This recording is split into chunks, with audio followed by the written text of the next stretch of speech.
Boa noite, todo mundo. Meu nome é Sérgio Sanches do Cross. Estamos aqui com ninguém menos que Kari Pearce, né? A atleta que ficou em terceiro lugar nos CrossFit Games esse ano. Infelizmente, para facilitar a nossa vida e não precisar, né, ter tempo de conversar com ela, porque é uma grande honra para a gente, essa entrevista vai ser toda em português, inclusive no podcast vai ser o primeiro podcast, perdão, inteiro em inglês, e no podcast vai ser o nosso primeiro podcast inteiramente em inglês. Mas eu espero que vocês não se importem, a gente depois vai traduzir e incluir as legendas aqui em português. So, Kari, thank you so much for accepting to give us this interview. It's phenomenal to have you here. It's such a great honor. And I'd like to start first by congratulating you on such an amazing result as a third place finish this year at the CrossFit Games 2020. Oh, thank you so much. I really appreciate it. And it's my honor being on here with you today. Now, the honor is entire mine. So I always like to ask in my interviews when I do with the athletes, like some really fast, quick profile questions just for us to get an understanding of Kari Pearce. So which affiliate do you train nowadays? Right now I train at CrossFit Culmination South. I live in Las Vegas. In Las Vegas, okay. That's something I'm gonna ask a little bit later about it. How long have you been training CrossFit? Since November 2014, so about 6 years now. Okay, November 2014. It's important for you guys to memorize that because there is a very important question on that. What is your favorite benchmark? Please say Mary. It is Mary. Oh. I love Mary. It's such a fun workout to do. And I mean, I love handstand push-ups. I love gymnastic stuff. And I feel like I'm not a 20-minute workout person. Like that's usually not my ideal time range. It's more like 8 to 12 minutes. But I love Mary. I mean, obviously being at the games and everything helped, but you put a bunch of workouts on paper, that's the one I'm going to choose every time. Yeah, and you know, that Mary workout, the way you did it in 2019, that was impressive to see. Again, I mean, I'm going to tell another high point of this year, but last year's game, this was one of the big, major high points of 2019 games was your performance at Mary. And we had the honor of being one of the official transmitters. We did the transmission of the CrossFit Games in Portuguese. So, I mean, I was actually being able to speak as you're doing Mary to the Brazilian crowd, and it was incredible to do that. Yeah, but what's your strength in CrossFit? I mean, I think we all know it's gymnastic, right? Yeah, gymnastics and just upper body strength. Like this year at the games, I was able to strict press the most out of any of the athletes, and I was back in 2018 as well when we had the CrossFit total. So gymnastic stuff, all along with pressing. Yeah, you are like 20 pounds less than Justin Medeiros, right? From the strict press. Something like that. Yeah, which is crazy. But like I said, I mean, I don't squat or deadlift as much as any of the other girls, but I can press just as much or more than most of them. So yeah, I think you're also a better strict presser than me or Ricardo or most of the guys watching this. Got to take it where I can get it, you know. What do you consider to be your weakness in CrossFit? Leg strength, especially front squats. It is something that like I work on usually 2 to 3 days a week at some sort of squatting. Usually it's twice front squats. And my legs are just so stubborn. I can squat so much and they don't get stronger, and I don't strict press or jerk for months, and my strict press or jerk will go up.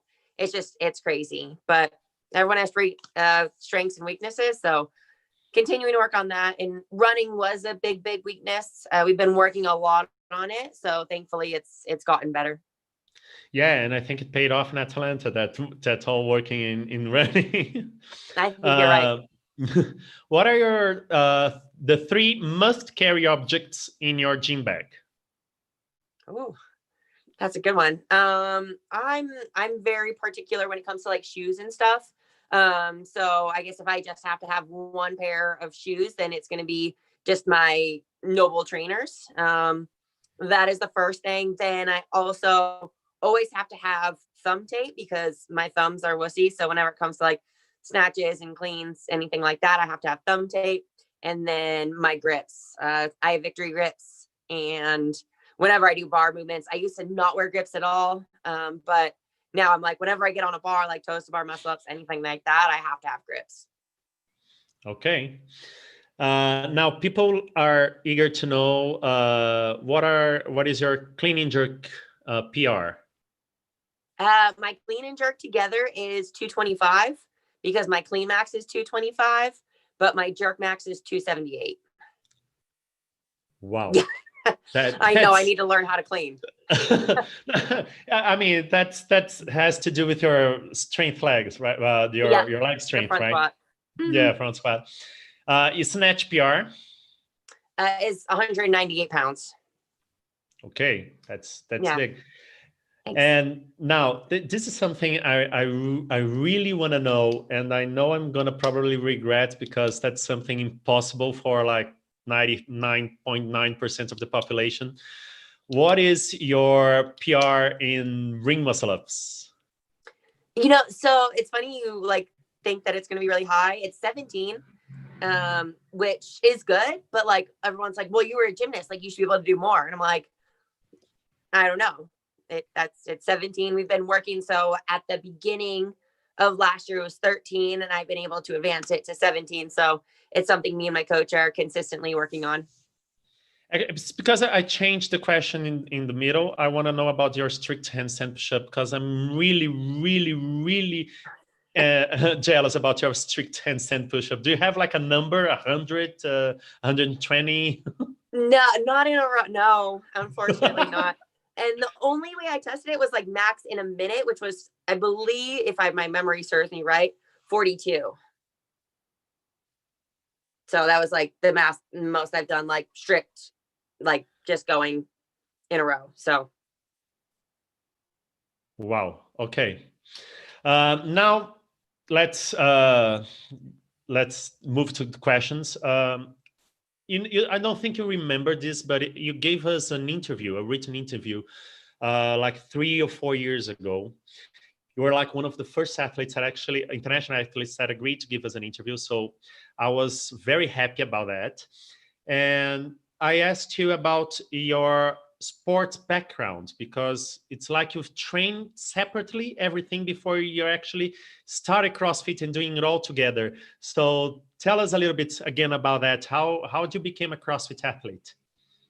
Yeah, so the main thing I did in my background is gymnastics. I did gymnastics for 18 years, which is a long, long time. I was pretty good. I was national champion a couple of times. And then I went to college and I got a full ride Division I school.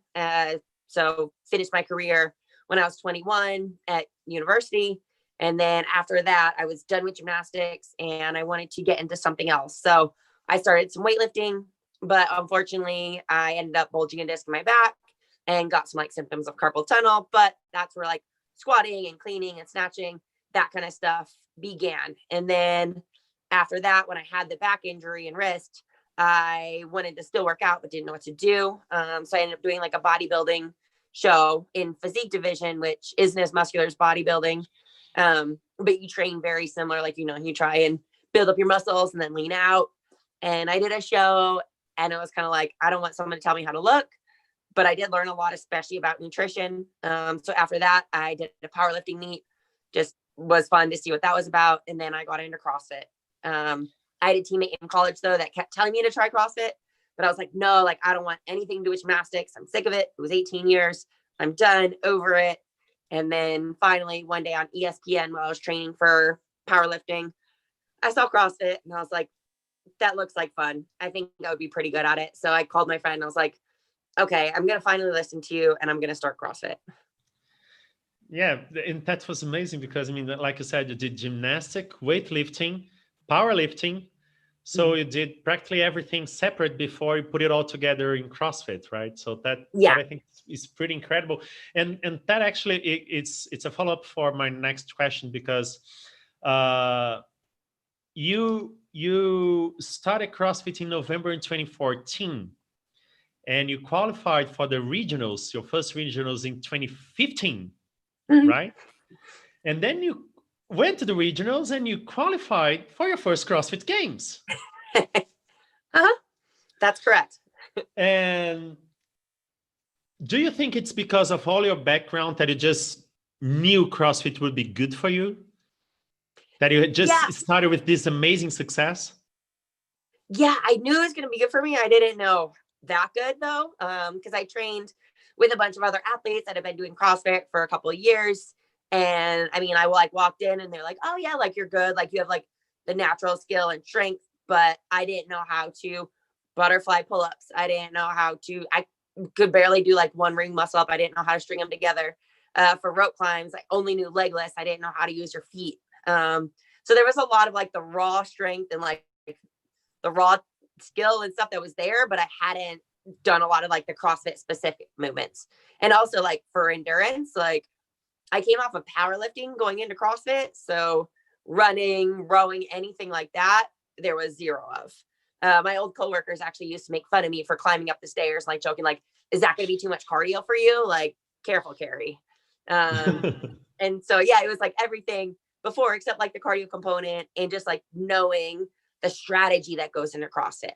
But like, luckily for me, my first regional, there was 2 handstand events, one being a handstand walk and one was some strict deficit handstand push-ups.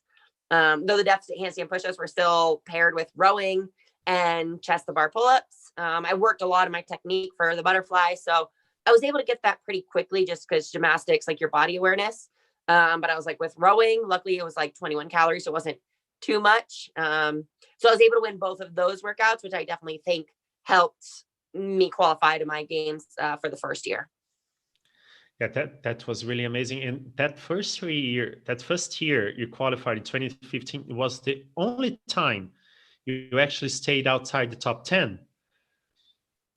Right. Yep. I think my internet connection is stable. Okay. That first year was the only time you stayed outside the top 10. Then you took 5th into 2016 and never left the top 10. And now this year, 2020, you're here like 4 years later, and you're now finally on the podium. And what do you think is the key for such great performances each year after year, and for such consistency at the competitions? Yeah, I mean, I think there's a lot that goes into play. I mean, number one, most important, I eat, sleep, breathe, fitness. I love working out. My parents met at a gym, so I would think I was just born into it. So that definitely helps. But my life is centered around CrossFit, and luckily, like I've been able to stay rather healthy. And that like I have a great team behind me, like a CrossFit coach, a weightlifting coach, and an endurance coach, along with a doctor, nutritionist, and a manager. So it's like they say it takes a lot of people, and it definitely takes a good team to be successful. And for me, just like the consistency that I have day in and day out training takes priority to anything else. So like when people travel and they're like, well, I'm not going to work out today because I'm traveling or whatever. I'm like, no, like I'm going to wake up early and get in my workout before I travel, or I'm going to figure out, like I schedule my travel time around my training. And just consistency within the year. Like I always make time for the gym. I always eat right. Like sleep enough. And it's just like kind of like day-to-day things that I make a priority that, you know, a lot of people would find hard to do in their life, and like choose to go out to eat and get a little less sleep because they're going out drinking. And they're like, well, do I need to work out tomorrow or cut it short or something? Like that's never a question for me. So I think it's just the consistency and surrounding myself with such an amazing team that keeps me accountable, because they know what my goals are, and days where I'm like tired and I don't want to do it, I keep them in the back of my mind, because I'm like, it's a team. Like I'm the one that is performing, but they do a lot of work behind the scenes. Yeah, but at the same time, I mean, something that is really important that you mentioned now is that to be such a great athlete, an elite athlete as yourself, you have to do a lot of sacrifices, right? Because not only you're consistent at you were consistent at the regionals and at the games that were programmed by Dave Castro, you are also top 10 at all sanctionals that you have participated, which are that they have different programmers. So it's different sort of workouts, and you still finish top 10. Do you have, besides all this team of nutrition and doctors, and do you have also, how do you prepare mentally to be at the games, or focus at the competition at your best mentally prepared. I don't know how to say that. Yeah, no, I know what you mean. So for me, since I was a gymnast, and I go back, I'm just thankful my parents put me in gymnastics, especially at such a young age, because I started competing at 5 years old. So before you can even like think about getting nervous or think about being in front of the crowd, like I was on a 4-inch wide piece of wood, like the balance beam, just doing my thing, thinking it was me, myself, and I. And I grew up competing. So that really just helps me to have a mentally strong game. And in gymnastics, like every Saturday we would spend an hour on mental toughness. And it was like, we had a mental toughness coach that would meet with us. I remember sitting upstairs at the gym and going over, like watching different videos. And the biggest thing that I took away from that is just visualization. I love using visualization, especially for competitions, when you know what the arena is going to look like, or the field or stadium, wherever you're at. And if you know the workout, then just like close your eyes and like go through it once and do it perfectly, and then be done with it. And sometimes like in your mind, you can't do something perfectly. Like you're doing a snatch and you fail. And it's like, no, like reset, like hit perfectly, and then like move on. And so that's definitely something that I think has been beneficial for me. And I mean, at the end of the day too, like I know no matter what workout comes out, like I've trained my butt off at the gym, and competition is a time for it to show. And I still get nervous, especially before the first event, because I have certain expectations for myself. But at the end of the day, I have to remember like all the sweat and blood and tears and that has gone into training. And then you go out on the competition floor and you're like, I'm ready. This is showtime. So all that hard work is going to pay off. I was going to ask if you still get nervous, because, I mean, you're like a professional athlete, but at the same time, that's your life. That's all your sacrifice for getting on the arena, or getting on the competition floor, performing your best, right? Mm-hmm. Now, I want to ask something about, I don't know if Ricardo can put the videos of power apps, but you are like, your background is gymnastics, and I really suck at gymnastics, by the way. And I have now a coach who was also a gymnast, and he said you have no core strength, and he's giving a lot of core exercises, and you have a special program called Power Abs. So to actually build core strength. Now, tell us a little bit, how do you not only thought about Power Abs, but how you program it, and if it is for everybody, or do you have to have a little bit of strength before? Tell us a little bit about Power Abs. Yeah, so I started Power Abs in December 2018. I have an amazing team behind me, because people are like, wait, how do you like run a business and be a CrossFit athlete and everything? And I'm like, I create all of the programming. I'm like the content creator. And I joke around, I'm like, I'm the face and the abs of it. But I have an amazing team behind me that helps bring it to life. And actually it was the lady that I work with, like originally her idea. People have always commented on my abs, like you have amazing abs. And I definitely think it comes from the years and years of gymnastics. Cause like you said, gymnasts have such amazing core strength, and they just do different ab exercises and different movements than traditional people you see at the gym. And like I was a personal trainer for a while, and I see people just like spot training their abs over and over. And I'm like, I know there's a better way to do that. So me and my team came together and we're like, 10 minutes is perfect, because it's only 10 minutes a day, 5 days a week. And ideally it's a 30-day program. We have a few different programs now, but they all stem from Power Abs. And as you said about like levels and stuff, anybody can do it. It's scalable. There's level 1 and 2 that come with the program. So no matter if you're a beginner or more advanced, there's a level that's for you. And we also have extreme Power Abs, which is even harder. So if you're like, oh, I'm super advanced, have a super strong core, that's for you. Yeah. I would love to do that one day, but not right now. Yeah. No, start with Power Abs. Power Abs is a good starting point. Because like I said, it's for anybody, and like you can easily just do it at home, or you can throw it in right after your workout. Whatever is, it doesn't require any sort of equipments. You can do it at home at first. Yep. No equipment is needed. You just need a floor and a wall. Right, just a That's floor. important. So And in case you haven't been on her Instagram page at Kari Pearce CrossFit, you have to see her abs. They are really impressive. In case you've been like dead and didn't see it at the games, right? And do you have any idea how many people are doing these power abs around the world nowadays? yeah, so there's tens of thousands of people around the world doing it, which is super cool. And then I also have a Facebook group, and we are approaching 17,000 people in there. And I think the coolest thing about the Facebook group too is just like everybody keeps everybody accountable. And also something that like is super cool is not like people are like, I need to be in shape in order to do it. I'm like, no, you don't. Like there's all shapes and sizes, and it's just like so positive, and people are supportive. And if they have questions or just want to like relate to somebody, or like I've seen people like, okay, I need a workout buddy, so I'm going to post in here right when I'm done. And then they have other people comment to like keep them accountable and keep them going. So it's really cool, and it's such a great environment. And like you said, it's everyone, like around the world, people are doing it.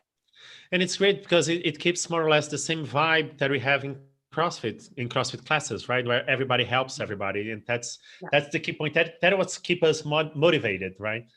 Exactly. Because sometimes like as much as you want to like be motivated yourself, you're not always motivated. Even me, like I'm like, that's why I have coaches, and that's why I have training partners, because I need somebody sometimes to keep me accountable on those days where you're tired and sore and everything. So yeah, no, I totally agree with you. Yeah. Now let's go back a little bit to this previous year, because you're living in New York City, right? And at CrossFit, you're a coach at CrossFit Spot in New York. Yeah. And now you moved to LA, and you were in New York City during the pandemic, when it was like the epicenter of the pandemic in the world. How was that? I mean, were you able to keep your training going? How do you train and kept yourself motivated while the city was shut down? I mean, yeah, so it was a hard time. I mean, for anybody and everybody, no matter where you were. Because I was in the middle of the shutdown, and like even they started putting hospitals like making up tents in the middle of Central Park, which is like so crazy because all the hospitals were getting full. It was very scary. And especially like I think I didn't go to the grocery store for like a month because I was like so scared. And luckily like I had food delivery and stuff, and I was like I'm not even like hardly getting out of my apartment. Like I would go for like a walk around the block. And luckily I was still able to train some, but it wasn't the same. Like I had equipment and stuff in my apartment that originally people always made fun of me for. They're like, why is half of your apartment a gym? I'm like, I don't know. I have a ski erg, a biker, an assault bike, and some dumbbells and kettlebells and stuff. And I was like, well, now you guys wish your gym was like, or wish your apartment was like this, especially right now. And I remember like riding my bike by Central Park, and it was just like a ghost town. And it's usually there's people everywhere, and you like can't even ride your bike like at a decent speed because there's people constantly just like everywhere. And it was a ghost town. And I even like rode through Times Square, and there was just nothing. So yeah, it was definitely a crazy place to be, but luckily I never got sick. But I did have a client who was an ER doctor, and he was just saying like every day how bad the hospitals were and stuff, and that they were getting full and things. So yeah, it was definitely crazy, but at least I was able to do a lot of power abs during quarantine. That's true. I saw a lot of the videos on your apartment, by the way. Yeah.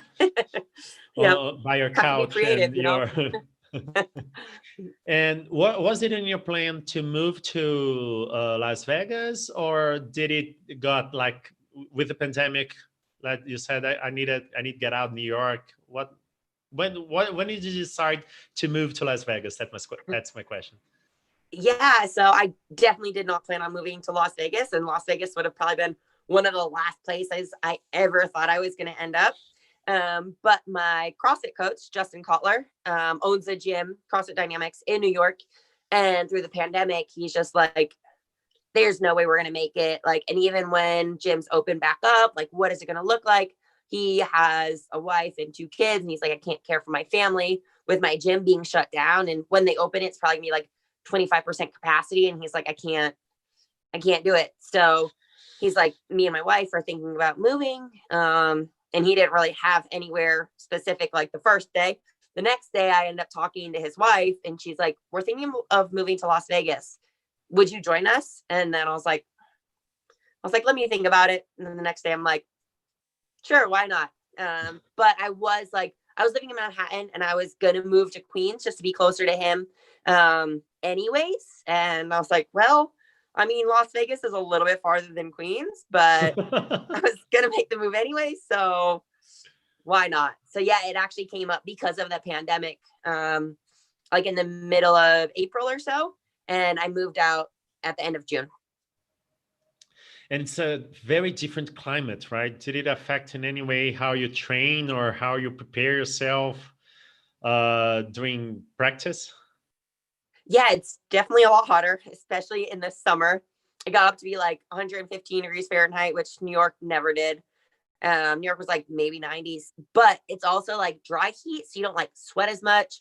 But I remember the first day, so I flew on a Wednesday, and then Thursday was just like active recovery day. We didn't really do much. And then Friday we had to go for a 5-mile run, and I like didn't really think much about it. And we started our run at like 10:30 or so, and it was like 95. By the time we finished, it was like 105, 110, and like I was running so slow, and I'm like, oh my god, am I like that one? Did I just get that unfit, like just like moving here? And it's at like 2,500 feet elevation too, so there's like a little bit of elevation that comes into play, and then it being hot. And I was like, oh man. But then it just took me like a few days, maybe like a week, to acclimate, and then I was fine.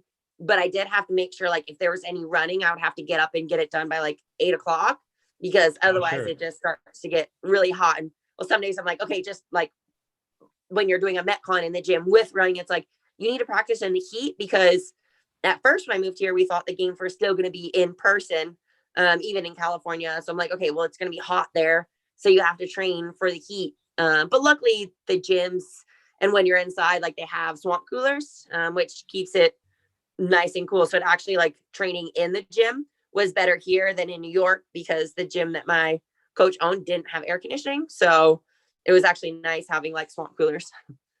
Oh, that's probably nicer. Now, I want to talk a little bit just about, we talked about your consistency, and the games format have been changing these past few years, right? So in 2019, they included this new format with all national champions and a lot of cuts, and you still made the top 10, right?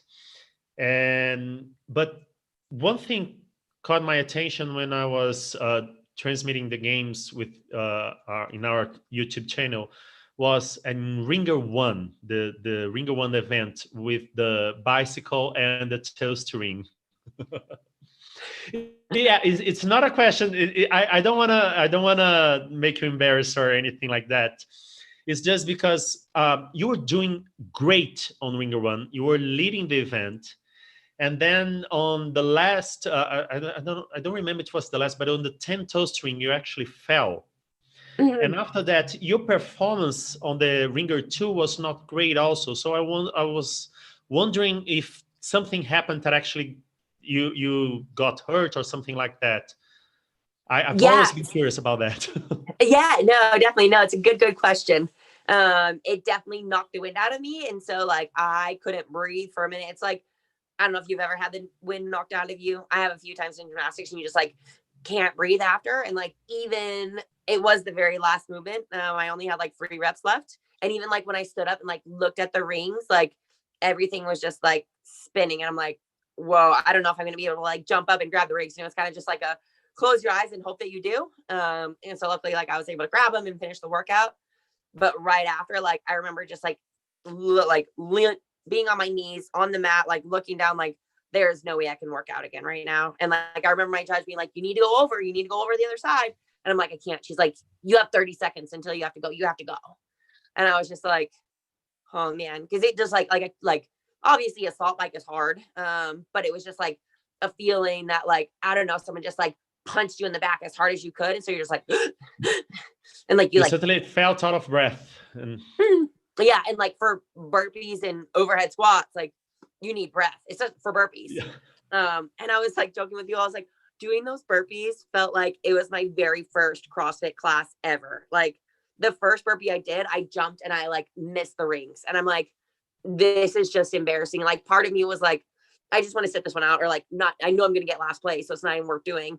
But then obviously the competitor in you is like, you can't sit there and do nothing. Like you actually have to try. And so obviously I was like, you just have to go. And like, even if it's an embarrassing performance, like just move. And I was like really sad though, because burpees and overhead squats are like two of my best movements. And I was like, oh, like I should be really good at this one, but things happen. I was actually rewatching right before we start talking. I was rewatching the last movements, and you were like suffering to get the last couple of reps on toe string, and you can see like you get a no rep and you just fall. And I was watching actually my transmission, and I was like, I think something happened to Kari Pearce. She just fell. And looking at your performance, it felt weird at Ringer 2. So I was really concerned, because I once interviewed Brooke Wells, and after one game set, she actually didn't perform very well. And she said, well, I broke my thumb on the hammer workout.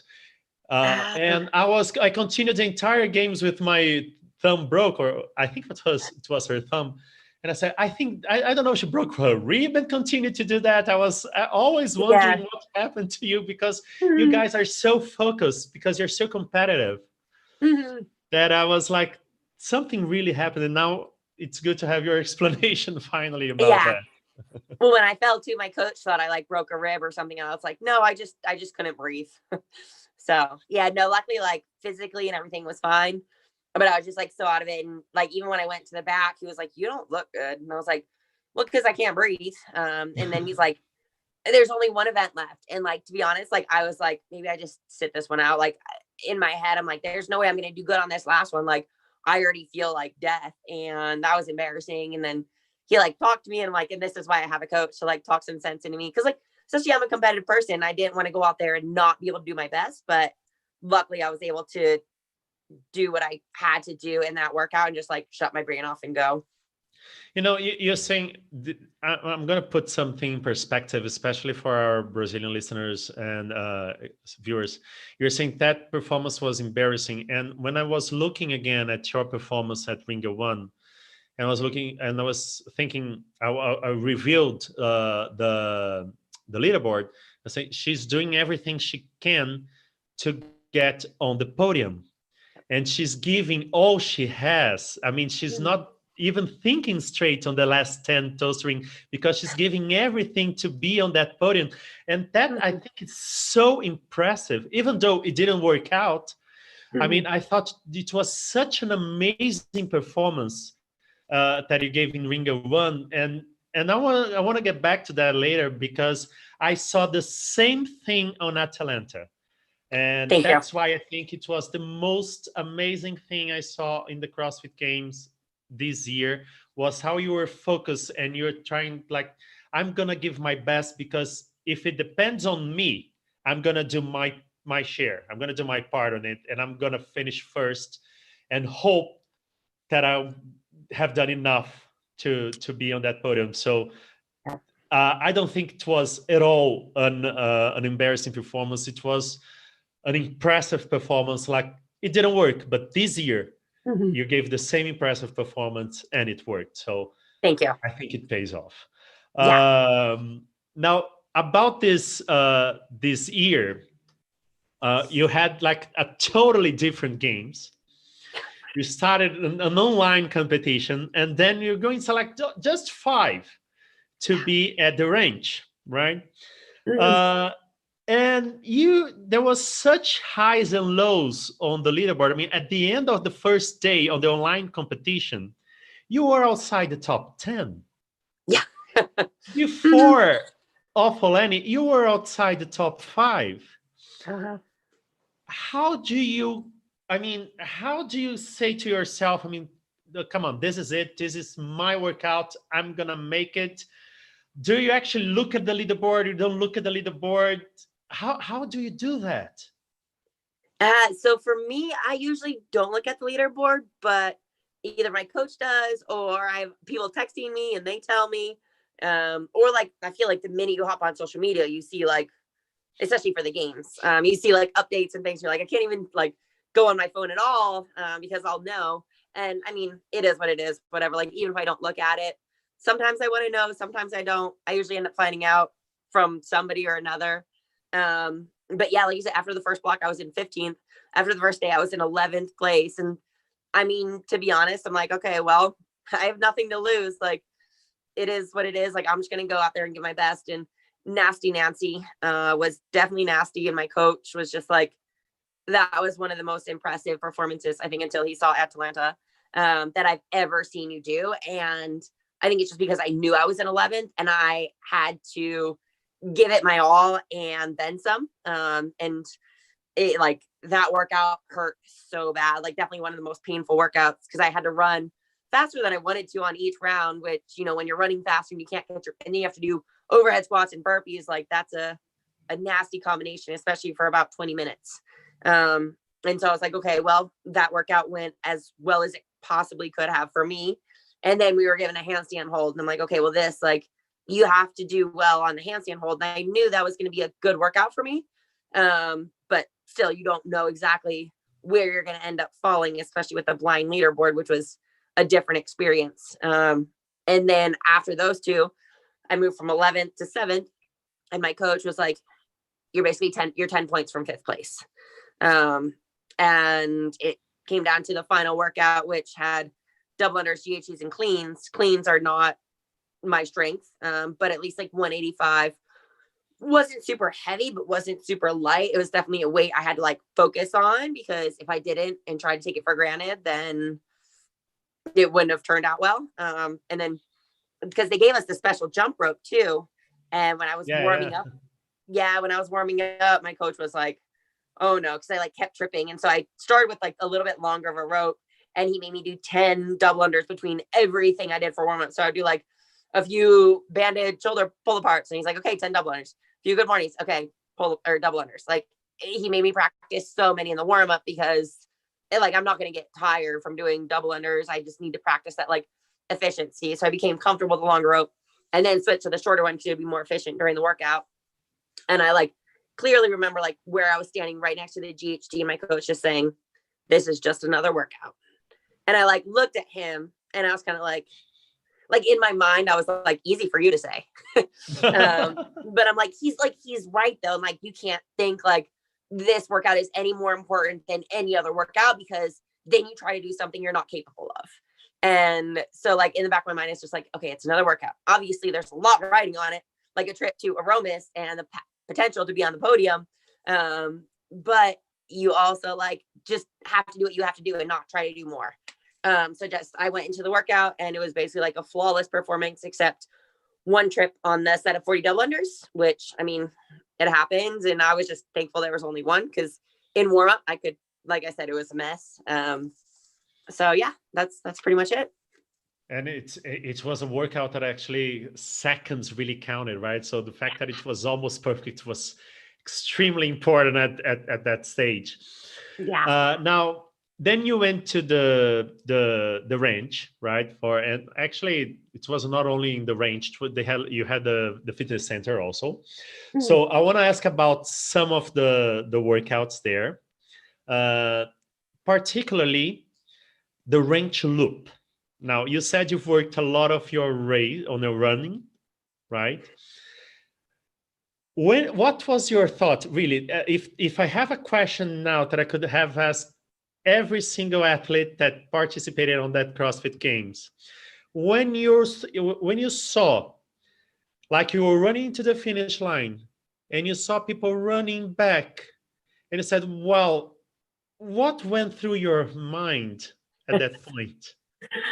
So the moment I realized that, well, I knew we had to do a little bit more when me and Cash were coming down the hill together, and Matt and Justin were on their way like back up the hill. And when they were running at first it like through my mind, I'm like, why are they running? Are they going to try and cheer on somebody? And then I was like, no, maybe like they're just running back to the top of the mountain and then we have to run back down. And then I like saw Tia and Haley turn around and I was just like, oh no, he's not doing, no. Like just in my mind, it was just like, just the word no, like over and over and over again. And then as you get close, and then he's like, nope, turn around. You're going back. You're doing the whole thing again. And I think just at that moment, it was like this, like, oh, thank God I'm done. I'm not done. I am only halfway there and I have nothing left. Because it's one thing, like if you plan, because it was basically like end up being like 6 miles. And it's one thing if you plan on doing 6 miles. It's another thing if you plan on doing 3 miles. And like just the amount of energy exerted on that first part, like I gave everything I had. I had nothing left. And like when we turned around, I basically just wanted to start a walk. And I was like, okay, well, no one else is walking. But I was like, and when we got to the mountain, I'm like, I'm walking here because I have nothing right now. And so I actually had on my Apple Watch and it like had heart rate. And the first half of the run, I was able to, I held it steady like between 170, 175 beats per minute. Whereas after we turned around, like I just had no energy, like no glycogen was left in my body. I felt like somehow I ended up finishing and stuff, but I couldn't, like my heart rate was between like, it was close to like a 160, maybe 165, just because like I had been on that high and then my body's just like, no, I'm done. Like I can't work that hard anymore. I'm not moving. I don't care how much you force me to. I'm not moving. Exactly. But like Tia was far enough ahead that I was like, well, you're not going to catch her. And if you do, then you're going to expend all of your energy. And then she's probably going to have enough energy to beat you anyways. And then I was like, okay, like I just have to look and see where Brooke is. And she was far enough behind that I was like, okay, if you just like keep moving and keep a decent pace, she's not going to catch you. And it's like, you see her starting to gain ground, then you like all have a little bit of an advantage because I'll have already been like ahead from the first half. So it's kind of like the second half. I'm like, okay, well, you're basically like running in the woods by yourself right now. So that was pretty much it for the second half. Where the first half, I think, hurt a lot worse because I felt like I was actually racing. Whereas the second part, I was just like by myself. But never again do I want to do that trail run. I imagine that. I wouldn't like to do the 3 mile run. Imagine 6 mile. Now, you mentioned something that is actually quite interesting. And I asked Brooke Wells at the press conference, the CrossFit Games press conference. Now asking you, because you have like only 5 athletes and the point difference was huge, right? Like 25 points different, 20 points different. And did you save yourself a little bit in some of the workouts that you knew you wouldn't be as good at, and then you push yourself harder on others? Yeah, so I definitely think it was a lot different this year. And like I said, like the trail run's like a perfect example because I was in the middle of Tia and Brooke, and like normally there would probably be a lot of other athletes like in that group. And so I was like, okay, well, I'm still pushing myself and I'm still gonna work hard, but I'm not gonna give like, I'm giving like 95% effort instead of like balls out 100. And I knew Brooke was like quite a bit far behind, and like part of me is like, just walk and go slow, like save yourself. And then also part of you is like, just get it done. But I didn't push myself as much as I could have in like something like that, because it doesn't matter if Tia beats me by 30 seconds or a minute, or if I beat Brooke by a minute or 3 minutes. And so I definitely played a little bit to the point system that way. And also, especially in the CrossFit total, me and my coach, like, we had a strategy going in. We're like, I mean, you can lift as much as you can lift. And we knew Tia and Brooke were going to be battling out for that first and second spot. I was going to be happily in third place. And then Haley and Katrin were going to be battling for fourth and fifth. So for that, my coach is just like, let's just go like around 90% for your back squat and for your deadlift. And he's like, you can show off your strict press because that's not going to wreck your nervous system. Like squatting heavy and deadlifting heavy wreck your nervous system, like your legs and your back, and they're a lot more taxing than a heavy strict press. So we're just like, there's no reason to try and max out and try and beat Brooke and Tia when you're not. And so we definitely like played it to our advantage there. And like my coach didn't even want me to take my third attempt on a deadlift because he's like, You were What's the already locked point? in third place. No one's gonna catch. And I was like the competitor in me though is like, I have to go and lift something. And so he's like, fine, then go lift, because I did 330 for my second one. He's like 335, perfect. So Yeah, because I'm a nerd for numbers, right? I mean, I'm actually I love CrossFit, but I'm a physicist professor at a university here in Brazil. So I do a lot of when I'm commenting the games or anything like that, or our national champions.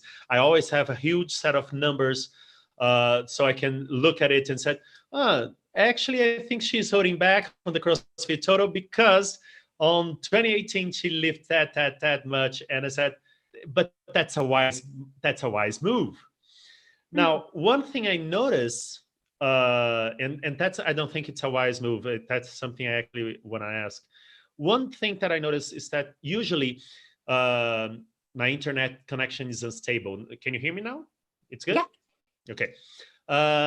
One thing I noticed looking back at all your performances at the games, that you usually have some difficulty in swim events. You do not place as high in swim events. And you were looking good at the end of almost the day before the last day. But then we had the swim event, and then we had the sled sprint, right? Mhm. And those two did not go well for you. Now, do you think, knowing that Atalanta would be hard and knowing that swimming was not like your strength, do you play it safe there also, or do you think, no, I'm just going to give my best and let's see what Atalanta has in store? Yeah, so I gave my best in this swim event, especially the first two rounds was like death. The third one was still hard. The fourth one, I was kind of like, okay, I knew that I had basically like locked up fifth place unless like some miracle happened, because I know swimming isn't my strength. We've been working a lot on it, just because a lot of the other girls are so good at swimming, but even me trying to play catch up, and then they're swimming, there's only so fast you can progress at it. But still, like, I didn't know. I know Tia and Haley are phenomenal swimmers. Brooke and Katrin, I wasn't exactly sure. So in the beginning of the workout, you're like, well, I know I'm not going to win, but like you said, point differences are big. So if I could get fourth, that's 20 more points than fifth. So still at the beginning, like I was like, I'm going to try my best and go hard and see what happens. And then I think like by the fourth round, it was kind of like, I'm going to go like 90%. I'm not going to go balls to the wall, because it doesn't matter how I do in this last round. Like, I'm going to get last place. Yeah, that's true. Now, Yeah. before we get to the last workout, I mean, you can include that in your answer, but what was your favorite workout in the 2020 CrossFit game? You can include online and in-person competition, right? Your favorite workout and your least favorite workout at this season.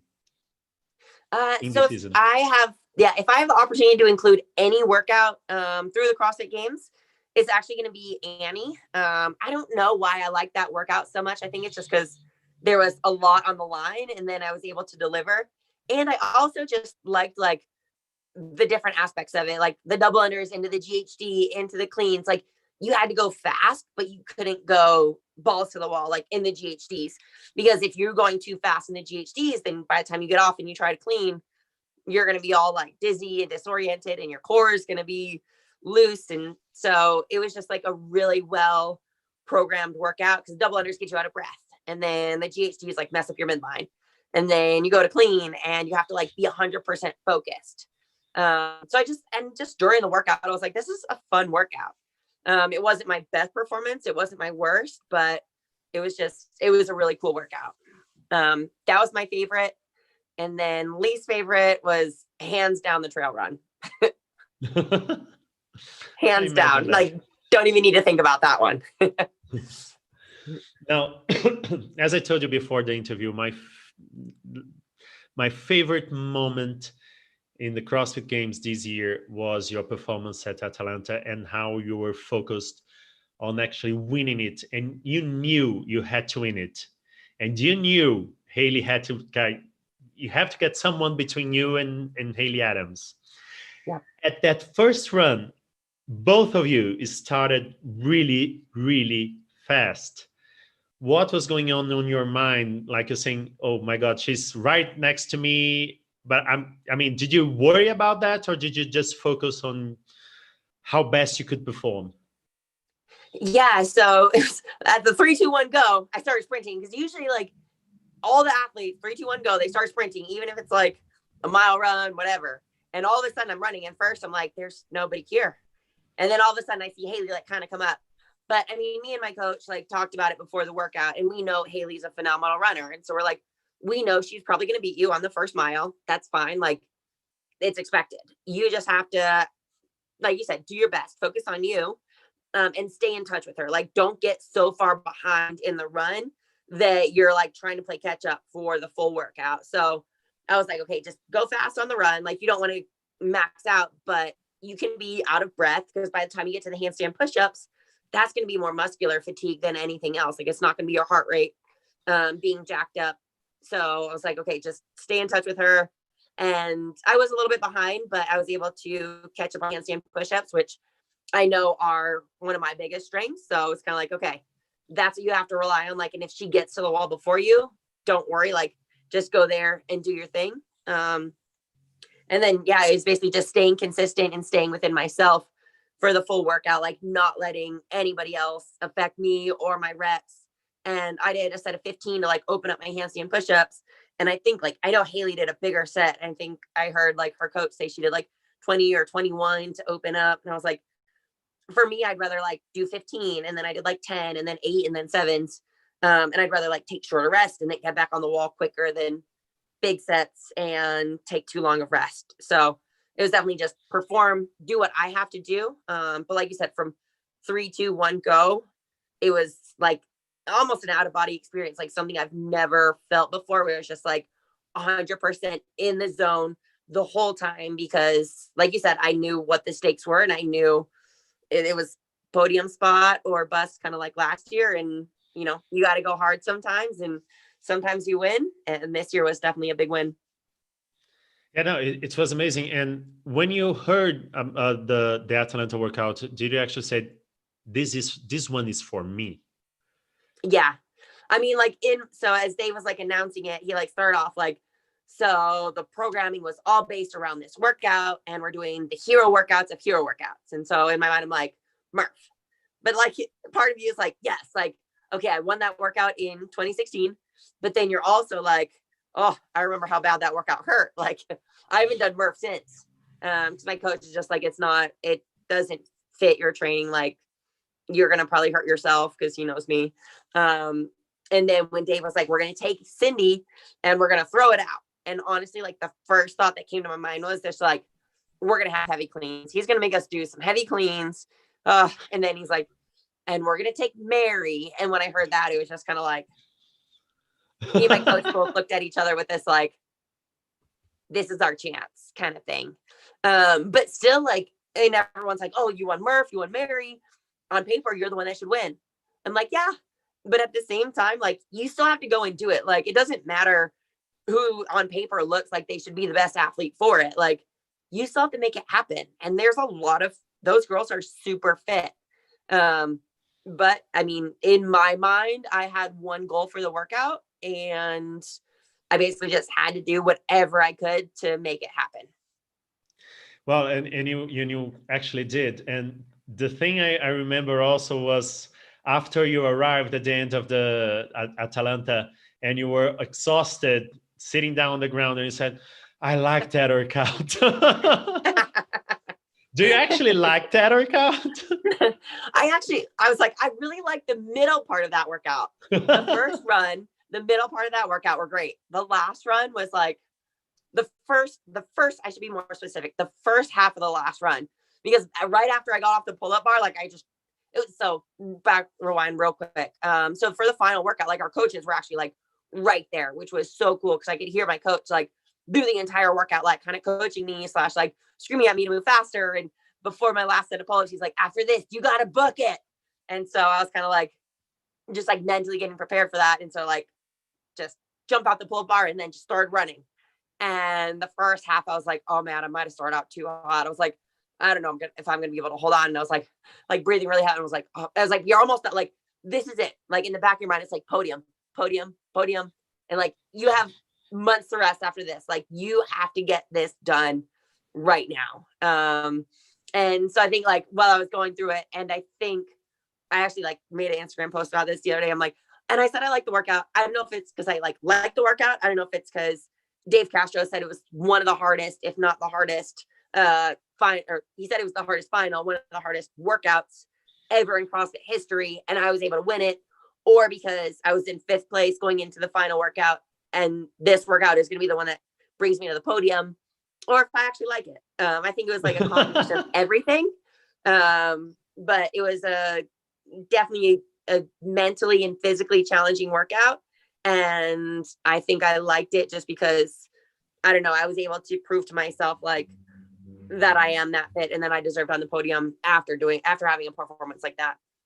And the fact that you made the podium this year is actually quite symbolic, because your first CrossFit Games was in 2015.